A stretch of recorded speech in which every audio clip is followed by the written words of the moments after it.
que ça sépare un peu de la production et l'utilisation d'agrochimiques pour la production de nourriture. Alors si vous savez les connaissances un peu, là-bas dans le petit jardin potager, il y a les maïs, il y a les cochons, il y a, je pense, il y a des volailles, il y a les palmiers, et tout ça c'est un système autosoutenable. Ça veut dire, l'engrais, ça c'est pris des déchets des cochons.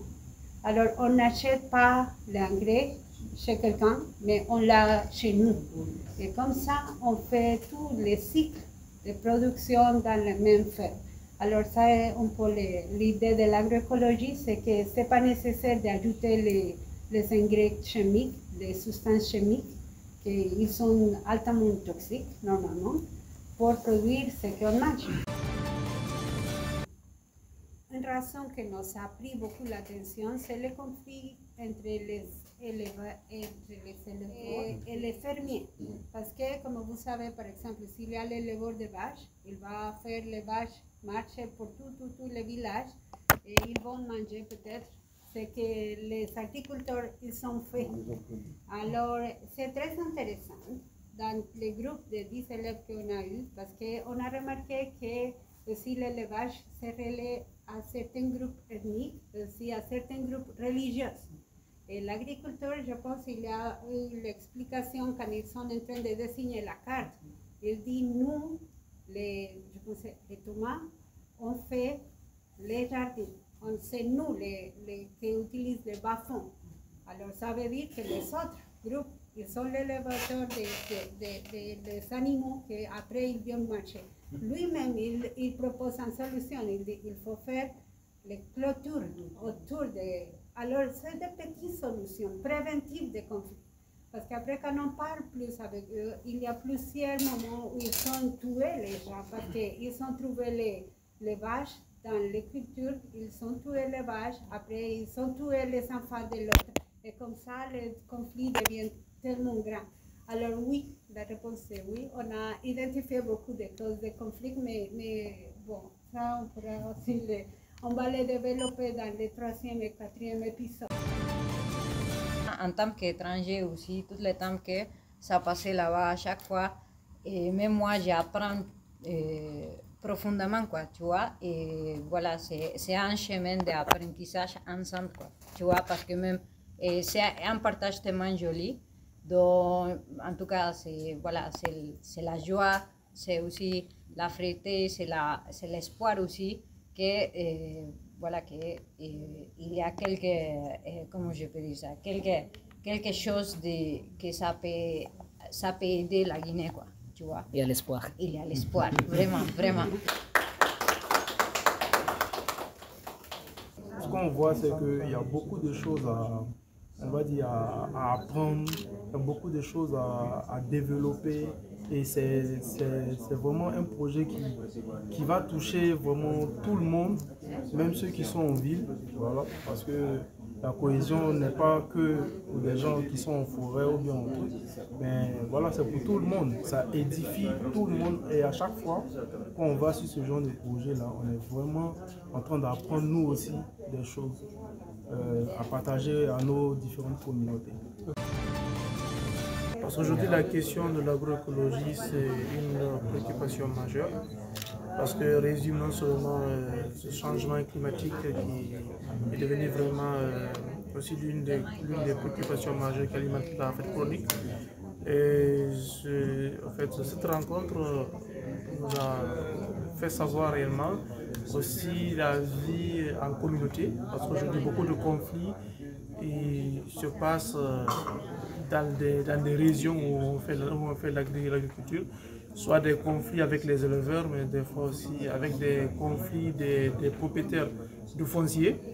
Donc je pense que la question de l'agroécologie est vraiment importante, parce que ça permet aux agriculteurs d'être stables au niveau de leur site, sans aller rechercher des terres ailleurs où on peut avoir des problèmes.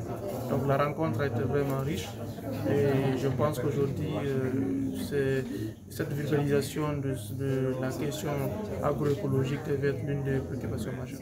D'accord, si vous voulez faire une définition, est-ce que vous pouvez faire une définition pour ceux qui ne connaissent pas le thème l'agroécologie, c'est de manière simple, c'est de faire l'agriculture sans utiliser les engrais chimiques et les pesticides.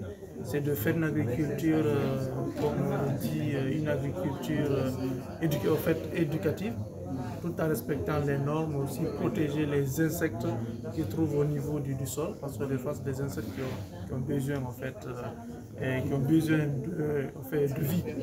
Donc on ne peut pas aussi tuer les insectes en disant qu'on veut faire de l'agriculture, parce que des fois les décès de ces insectes nourrit le sol et cela va permettre aux plantes d'avoir une bonne croissance. Je disais au sortir de ce maintenant, qu'est-ce que vous comptez faire au retour de votre... Je pense que je suis incubateur. Aujourd'hui, on a un centre d'incubation agricole qui reçoit des jeunes qui n'ont jamais fait l'agriculture, donc de les vulgariser ce concept agroécologie afin qu'ils puissent s'adapter à ça. Et on a une journée le samedi à venir, on a même notre formation en agroécologie destinée à la fabrication des engrais organiques, mais aussi des biopesticides. Ce projet est d'une très grande importance dans cette région forestière qui auparavant a été confrontée à divers conflits interethniques et religieux notamment. Donc l'idée du projet c'est de former des jeunes qui après au retour dans leurs différentes communautés vont impacter positivement leur communauté. Ils vont être créateurs d'emplois, ils vont être autonomes, indépendants. Donc forcément leurs voix vont passer. Ils vont pouvoir sensibiliser, ils vont pouvoir appeler à la paix, ils vont pouvoir appeler à la cohésion. C'est ça qui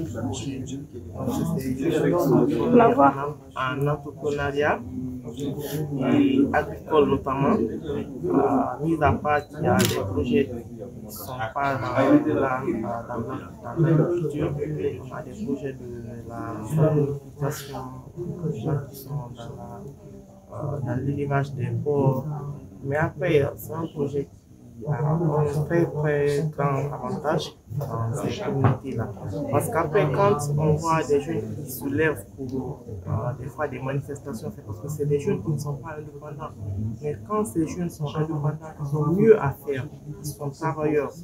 Ils appellent forcément à la paix parce qu'il y a leur investissement qui est là. Non seulement c'est pour sauver leur investissement, mais c'est après pour fournir la paix au niveau de leur communauté respective.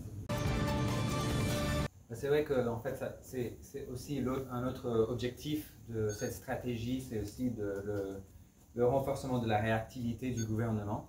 Donc, parce que ça aussi, ça fait partie de la prévention de conflits, parce que le gouvernement, à tous les niveaux, local, régional et national, joue un rôle, bien sûr, à travers des programmes, justement, comme a dit Caroline,